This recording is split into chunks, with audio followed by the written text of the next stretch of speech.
Hello, magandang araw mga ka-watcher. Flex ko lang pala yung pagpunta namin doon sa Cavite. Medyo matagal na ang kaganapang ito pero ngayon ko lang kasi ito na-edit. Isinama lang naman ako ng aking mga kamag-anak dahil nga magse-celebrate daw ng birthday ng kanilang pinsan. Sumakay na ako ng LRT dahil papunta ako ng Navotas dahil andun sila nag-aantay sa akin. Doon kasi kami manggagaling papuntang Cavite. First time ko ngang makapunta ng Cavite na kasama ang aking mga kamag-anak, mga ka-watcher. Pagkatapos ko namang sumakay ng LRT ay nag-jeep na din ako papuntang Bangkulasi, Navotas. Medyo mainit sa jeep pero carry lang dahil bawal ma-stress at baka masira ang ating forma. Haha, forma talaga. Dito naman sa Navotas ay maraming beses na ako nakapunta. Nag-stay na nga ako dito ng ilang months noon. Naalala ko nakikitira lang din ako sa aking kamag-anak nung wala pa akong trabaho. Dito kami sa ilog nagtatambay tuwing gabi. Pero ngayon hindi na sila dito nakatira, yung tinirhan ko dati dito sa Bangkulasi, Navotas. Hindi! Toyo lang kaya. Merienda ba daw dito? Kaya ka naman silang sa kanya. Talaga niya. Ayan na nga at nakarating na ako sa Navotas. Nagmerienda muna ako dahil gutom na talaga ako. Di ko na nakuhaan ng video ang pagbiyahe namin papunta ng Cavite dahil medyo pagod na din ako. Ito palang kaganapan, may kantahan at sayawan. Ibig niyang pagmamahal, ang yakap niyang kita. Wala na ba ako sa iyong puso?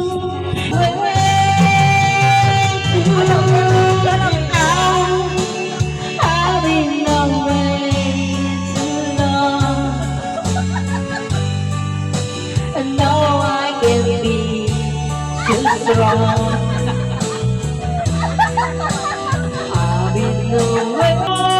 Huwag akong makalala, bakit ngayon nang napapaalam ka? Pasumpa ka pa sa akin, ikaw pala. Kailan ba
Miss, nag-aasa ka.